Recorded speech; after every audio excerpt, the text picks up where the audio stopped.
형사사건에서 피해자가 있는 범죄라고 하면 가장 중요한 것이 피해자와 합의하는 것입니다. 그리고 피해를 변제하는 것이고요. 민형사상 일체의 이의를 제기하지 않겠다, 처벌 원하지 않는다, 선처를 해달라. 이러한 내용은 전부 다 다른 내용입니다. 그래서 이제 주의를 하셔야 되는데요.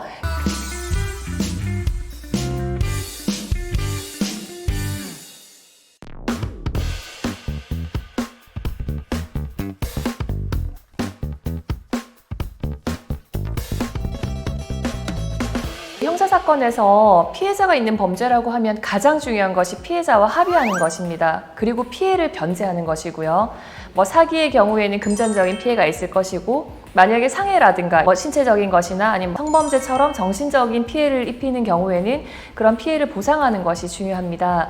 이러한 경우에 보통 합의서를 작성을 하시는데요. 합의서를 작성하실 때 보통 원만하게 합의했습니다 라고 정말 한 줄만 쓰시는 분들이 있어요. 그런데 주의하셔야 될 것은 얼마를 지급했다, 고소를 취하하겠다, 그리고 민형사상 일체의 이의를 제기하지 않겠다, 처벌 원하지 않는다, 선처를 해달라. 이러한 내용은 전부 다 다른 내용입니다. 그래서 이제 주의를 하셔야 되는데요. 그 첫 번째, 얼마를 지급했다라는 것은 피해를 보상했다는 의미입니다. 그래서 특히 예를 들어가지고 3천만 원에 대해서 사기 범행을 범했다라고 하는 경우에 합의서에 3천만 원을 변제했다라고 하면 어쨌든 피해 입힌 거에 대해서는 모두 보상이 완료가 됐다는 것을 의미하기 때문에 얼마를 지급했는지를 기재하는 것이 중요하고요. 그 다음에 두 번째는 고소를 취하했다는 내용은 말 그대로 그냥 고소만 취하한다는 것이거든요.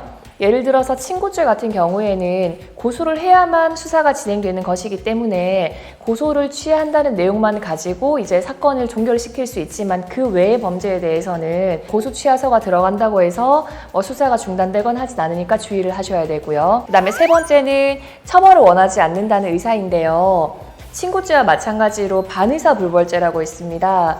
예를 들면은 폭행죄 같은 경우에는 서로 합의를 하고 당신에 대해 처벌을 원하지 않습니다 라는 의사만 표시를 하면 거기서 사건이 종결이 되게 되거든요. 그래서 아까 말한 친고죄랑은 달리 처벌을 원하지 않는다는 의사는 또 별개의 의사입니다. 그리고 네 번째는 민형사상 일체 이의를 제기하지 않겠다라는 건데요. 보통 형사사건으로 이제 처벌을 받거나 하는 경우에 피해자분들은 이 판결문을 가지고 이걸 유력한 증거로 해서 다시 민사상 손해배상을 청구하는 경우가 굉장히 많습니다.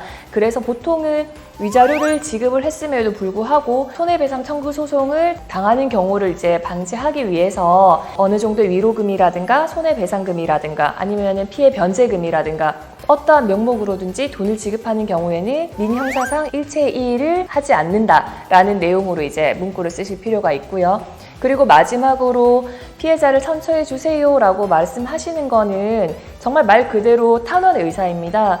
수사 단계에서는 수사기관에 아니면 재판 단계에서는 이제 법원에 이 사람을 선처해 주세요 라고 이제 탄원하는 의사를 표시하는 것입니다.